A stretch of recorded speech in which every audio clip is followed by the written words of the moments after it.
हुतात्मा शिग्रोबा धनगर यांचा इतिहास।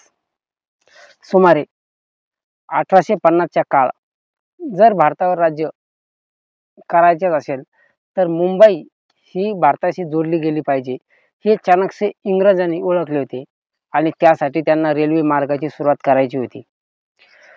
पण भली भारतीय रेल्वे मुंबई ते ठाणे सुरू केली, पण ते पुढे भारताच्या कानाकोपऱ्यात येऊन जायचे। पण त्यासाठी सह्याद्रीच्या दऱ्याखोऱ्यातून जाणारा मार्ग इंग्रजांना बरीच वर्षे सापडत नव्हता। एके दिवशी त्या बोर घाटामध्ये मेंढ्यांचा कळप घेऊन जाताना एक धनगर दिसला। त्याने इंग्रजाला विचारलं, तुम्ही काय शोधत आहात? मी तुमची मदत करू शकतो का? तेव्हा इंग्रज त्यांच्याकडे पाहून कुत्सितपणे हसले आणि काही दिवसानंतर हातबल होऊन इंग्रजांनी त्या धनगराला आपली अडचण सांगितली।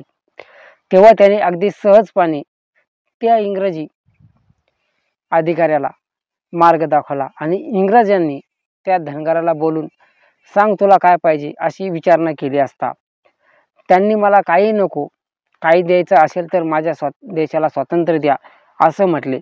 पण हे ऐकताच इंग्रज अधिकाऱ्याचा राग अनावर झाला आणि त्यांना त्या धनगराला थेट गोळ्या झाडल्या। ही कहाणी आहे देशासाठी स्वातंत्र्य मागणाऱ्या स्वातंत्र्यवीर शिग्रोबा धनगर यांची। स्वातंत्र्यवीर आणि हुतात्मा शिग्रोबा धनगर ज्यांनी आजही बोर घाटामध्ये एक छोटेसे मंदिर आहे। इंग्रजांना सापडत नसलेली वाट हुतात्मा शिग्रोबा धनगर यांना एका चुटकीत सरशी दाखवली, पण त्या मोबदल्यात त्या कृतज्ञ इंग्रजांनी त्याला गोळ्या झाडल्या। पण आपला देश स्वतंत्र होऊन 75 वर्षे झाली तरी सुद्धा या वीर हुतात्म्याच्या कार्याची दखल कोणीच घेतली नव्हती।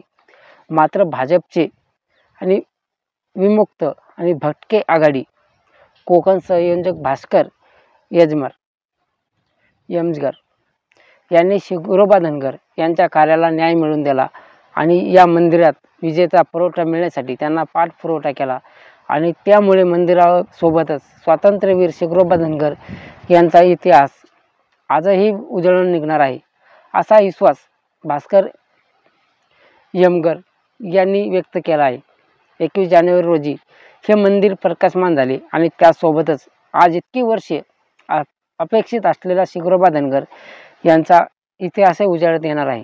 महाराष्ट्राचे उपमुख्यमंत्री देवेंद्र फडणवीस तसेच महावितरणचे संचालक विश्वास पाठक यांनी यासाठी मोलाची मदत केली आणि त्यासाठी भास्कर यमगर यांनी त्यांचे आभार मानले आहेत।